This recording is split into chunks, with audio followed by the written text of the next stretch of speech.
No. Chaos. The point is, if there was, like I said, if there's going to be demand, it's going to be there. You said, oh, it doesn't. That's not how it exists. It doesn't. No, it is. We don't pay a monthly or a yearly service fee for plumbing or electrical or roofing or pest control or landscaping fee, right?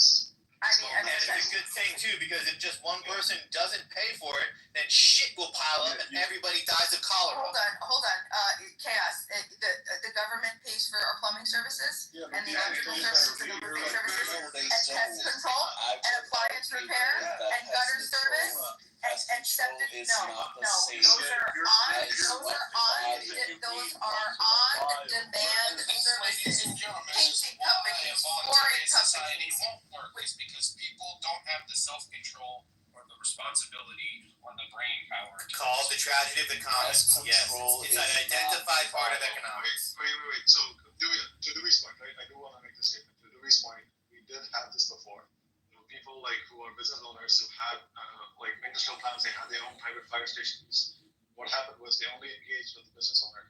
What we realized was that it's not good for society to operate that way. When people put their own self-interests above others, there's this thing called it's not good for society. That's a tragedy of the commons, and it's fairly common for people. As soon as it's free for all, we run into that as quick as possible. I think the classic example is fishing in a pond. People are going to do what's best for them, and that is detrimental for the common. And this is something that everyone trusts all the time. The commons was in reverse. It can apply both ways. I can even explain it with the fire analogy if you want, but keep going, Chaos. No. You go ahead. Here's the tragedy of the commons with the fire thing, right? Because to Brad's point, let's say there's 1,000 homes, right? Let's just say 1 out of 10 people don't pay for the fire insurance, right? So 1 in 10 homes, if there's a fire, will burn, right? And I'm making up numbers here. Let's just say, because someone said, oh, the fire, if you don't pay for it, they'll show up and they'll watch your house burn and they'll just protect the other homes that have been paid, right?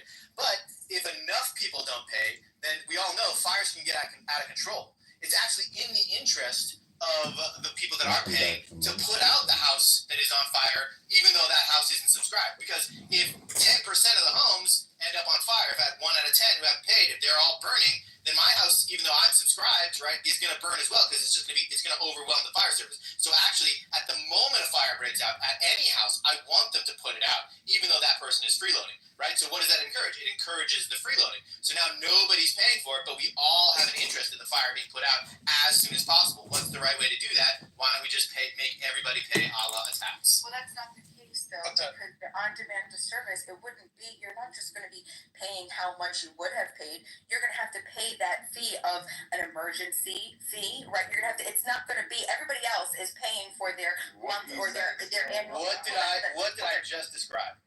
Jesus, you don't even listen to your own heart. Why don't I just this my house This out? creates a condition in which you're suggesting instead that what we should do is we should coddle individuals to the point where they won't understand this, because instead we'll just let the state handle it.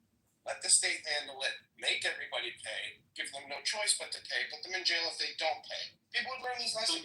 Half of Chicago would burn down because of this system. Half of Chicago would burn down because of this system, and people would learn the lesson, and they would move forward. They would learn the lesson. What you're asking for is you can force. Okay, never mind. You go ahead. When you live in a community, there are expectations, and if you do something that's a threat to the community, you get the shit kicked out of you. That's the rules. So, what if I told you my point would be even better if I got to finish? We're beyond stupid and pathetic. Dealing with your waste. That's done by the government. There's private entities that partake in the system along the way, but the government oversees it. Your local government, your municipality, state. He was all stupid and pathetic beyond belief. Dr. Australia wrote in the chat, Monica Pig emoji. Why won't the mods kick me? This room is still being recorded. Movie emojis. 5 times YouTube, IG, and Clown House. Thanks everyone for the content harvesting. You're all beyond stupid and pathetic. Welcome back to more stupid.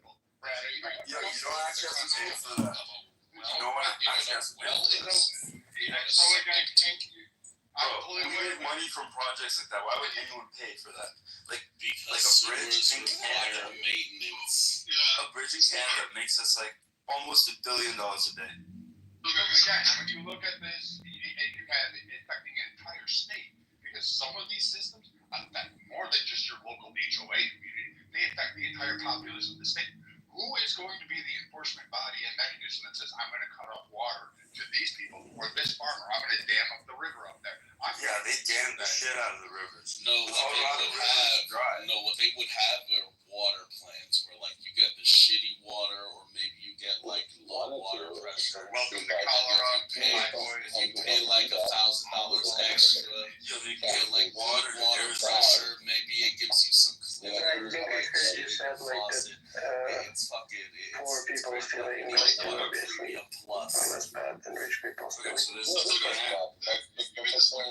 There's already like you made a tiny really people punching big people is like that with the the reduced taxes punching is so the city bad. that like and that And I don't need to like the fire invent a response new time. category of punching. Increase the There's so they have differences in severity of like levy that risk of fire and Just did invent a new So, category. like we have seen this before, like where like Maybe you don't have like a special fancy name for it, but like by making like distinctions say in how like to do this. categories It and does stuff. impact the bigger community as a whole, and we like, I think some animals are big to me and some animals are small. What? But It's stupid. big animal and small animal that's like this like important distinction. Like it's just obvious that things come in degrees. Listen, would I like to live in a world where taxes are voluntary? Hell fucking yeah. Okay, that's fine, but like to see this like as a parallel to the racism thing. So the motivation behind the sociological social science use is actually the fact that there is no like a continuum of degrees where like what white people are doing to black people, is just like some level of degree removed from what black people do to white people, like in some hateful situations. And you can be like, oh well, I want a fancy name and like an official kind of category for those two. Well, the claim from their side is like it's not a matter of degree, but then something fundamentally different happens. So if you have a black person being racially prejudiced towards a white person, that's we can ignore even the context of like, oh, we should be understanding because of like their experience and the past, etc. Like there being like this privilege in society. Ignore that. Like we can just say, okay, this is an example of prejudice. But when a white person Alright? Like how do you explain You can give people don't food. wanna pay taxes, period, right? They expect the fire department, they expect police, they expect to be heard in court. They want the mayor to have their interest in line every time they sign and enforce a law, right? But they want to live here without contributing to the community. If I could give you a scenario that we have in our community where just years ago, Where is it? communications went out to put some security cameras in our community, and it was going to cost X thousands of dollars, and they promoted it for people to actually participate. And of course, I'm like, it makes sense. Go ahead and we gave out a portion of the money, and over years that portion still remained the same. And there were some that were asking questions as to, hey, have we promoted to try to see if there's other people? Everybody's benefiting from this camera system. Security, hey, makes sense. And here we are, I want to say 4 or 5 years into it. It hasn't gone up, hasn't gone down. So, and I'm fine with it because, that 120 something annual isn't a whole lot. In my Doesn't that says this fails, especially I'll tell you where this But fails. they were like, maybe we should do some terminological kind of. This model, like in your opinion, didn't work, but I think in other cases there is an interesting case to be where when a service gets like really popular, they do have control the market and they increase prices and they also like limit options of content that's available to you. So in some cases it will work, but generally that's what I was going to get to, is that in this case, where the few are benefiting the majority that aren't paying into it, yeah, that's fine. Why? Because probably the few of us who can look at that and say, $10 a month, $12 a month, who cares? But at some point, that could get to a situation where I'm going, wait a minute, $35 a month overall, 10 years, other people are opting out because they know other people have been opting out. I'm going to have to say something. Well, guess what? I cut out. I just stopped. So, like, the idea that FEMA's original proposition would go, and still, if you're still here, or like whatever, it brings me back to the Mexico trifecta, the Wyoming syndicates, the rain tours that we had on the frontier. Because basically, in essence, those communities were all situated, had a cohesion.